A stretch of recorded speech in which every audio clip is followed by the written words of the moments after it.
телевидение, интернет башкалардын бардыгы китепчелик баланы өнүктүрбөйт деп коебуз.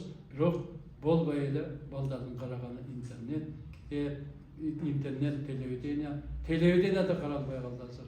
Интернет каралып калды. Интернеттин дагы бир жакшы пайдалуу жактары эмес, YouTube'да болбогон нерселер, TikTok'тор, Facebook'та жана башка социалдык түйүндөрдө өзүнүн балдары бар. Биздин өзүбүздүн неберелерибиз да ошондой болот да, биз эмес. Аны кантип бери тартабыз деген маселе бул сиздер үчүн. Анан ушул жерде көркөм чыгармалык тажрыйбасын байытуу. Ар бир сабакта бала өзүнүн бирдекесин алыш керек, бирдеке үйрөнүш керек. Ошону айтып атат. Мисалы үчүн Ушинский деген киши болгон.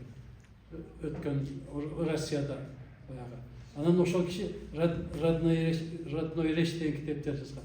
Ошолорго окшотуп 20-чы кылымдын башында эмес 30-32 жылдарда Касым Тыныстановтагы эне тил китептерин жазган. Ошол эне тил китептерин жазып келатып, мисалы үчүн талаага тай өнүптүр деген текст жазат да.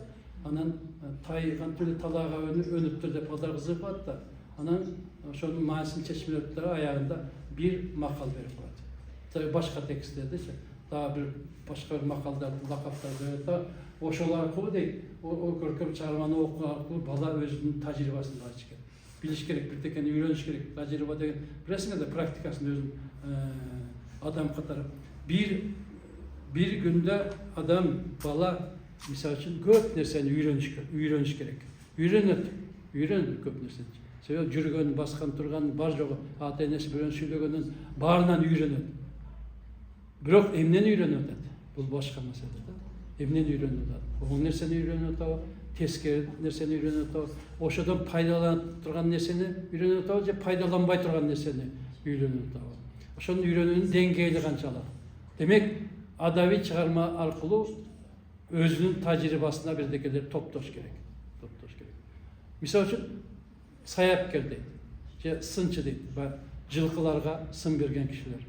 Ошолор ар бир жанагыдай жылкылар тапталган жерге барат, анан жылкы чабылган жерлерге барат, ат чабылган жерлерге барат. Ошо ар бир барышында бирдекени сөзсүз үйрөнүп келип, ошону өзүнүн тажрыйбасында пайдаланып, кийинки ат бакканда, ат таптаганда теге бул саяпкер мындай таптайт экен деп пайдаланыш керек да. Пайдаланышат да. Ошол сыяктуу ар бир чыгармада окуганда бала өзүнүн тажрыйбасын пайдаланыш керек.